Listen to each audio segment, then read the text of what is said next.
देश में सबसे अगर चर्चा के विषय बाके तो बाके ट्रेंडिंग विषय अध्यादेश।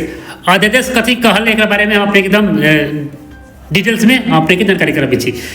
अध्यादेश वो बाके जैसे कि देश में संसद के नियमित प्रक्रिया न हो रहा बाके, संसद के बैठक नियमित रूप से न चल रहा बाके और देश के तत्काल रूप में कोनो कानून चाहिए, तत्काल रूप में कोनो कानून बनावे के आवश्यकता बाके। तो उस आवश्यकता के मद्देनजर रखत राष्ट्रपति मार्फत अगर कोनो कानून बनावे के बाके तो राष्ट्रपति मार्फत से मंत्री परिषद के निर्णय से जो भी मंत्रालय में बाके मंत्री परिषद के निर्णय से राष्ट्रपति समक्ष पेश करला के बाद में कोनो कानून पास होले ओकरा कहले अध्यादेश। तो ये अध्यादेश के म्याद 60 दिन के मात्रा वाले 60 दिन के भीतर में ये अध्यादेश फिर पुनः संसद से पास ना भई तो ये कानून स्वतः रद्द हो जाए।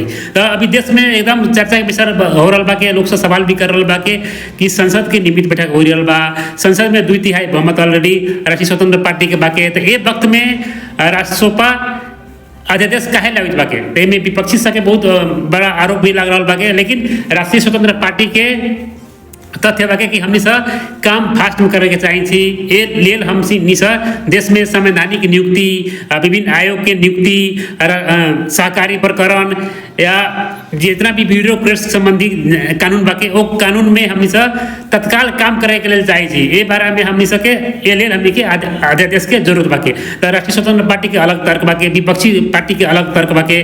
तो अपने से विशेष कर देखा जाए कि राष्ट्रपति समक्ष ही अध्यादेश के पास करे के लेल जाई और राष्ट्रपति अगर पास करे बाकी न करे बाके ई राष्ट्रपति के तजवीज के बात बाके। तो राष्ट्रपति से पास होला के बाद में फिर ओकरा संसद से पारित करे के चाहिए। तब नियमित प्रक्रिया अभी संसद में चल रहा बाके, संसद भवन में एकदम जब भी चाहिए जब भी बैठक बुला सकल। लेकिन लोग सबके ये भी आरोप बाके कि एगो नया रिस्क कथी बाके कि मानू संसद भवन में जाए बाके तो ये पे बहुत बहस चली, बहुत मतलब हो सकले पारित करे के लिए टाइम लगी। लेकिन अलग दोसर प्रक्रिया अपना करके राष्ट्रपति समक्ष से अध्यादेश ला रहा बाके। तो प्रक्रिया में अपने कैसे लग रहा बाके वास्तव में राष्ट्रपति से मार्फत जो अध्यादेश पारित कर रहा बाके वो वाला सही बाके कि संसद भवन से पारित करला के बाद में राष्ट्रपति समक्ष जाके पारित हुई वो वाला सही बाके। अलग अलग तथ्य देखा जा रहा बाके, अलग अलग ओपिनियन देखा जा रहा बाके। तो अब विषय वस्तु अब ये मैटर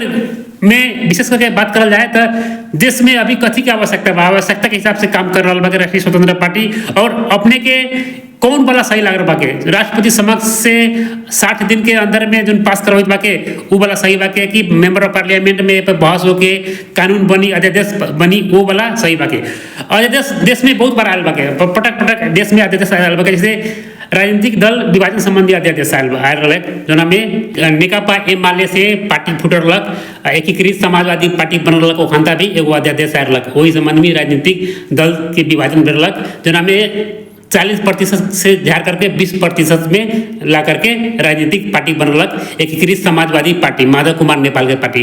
वो बेर में भी अध्यादेश आयल ऐसा का बहुत बार अध्यादेश आयल बाके, कभी पारित हो जाए कभी फेल हो जाए। तो अभी वाला जो अध्यादेश आ रहा बा देश के बुजुर्ग एकदम अलग दिशा में जा रहा बा, कम समय में बेसी काम करे के लिए ये अध्यादेश ला रहा बा राष्ट्रीय स्वतंत्र पार्टी के तर्क बाके। तो अपने के हिसाब से अध्यादेश कौन वाला सही रही और 60 दिन के अंदर में राष्ट्रीय स्वतंत्र पार्टी मेंबर ऑफ पार्लियामेंट में अध्यादेश पारित करे के संभावना बा कि ना बाके। और दूसरी सवाल बाके कि राष्ट्रपति ई अध्यादेश के पारित करी कि ना करी, अपने के पिटिशन कथी बाके कमेंट में जरूर बताएं। तब तक लेल thanks for stay connected, love you, stay safe, जय नेपाल।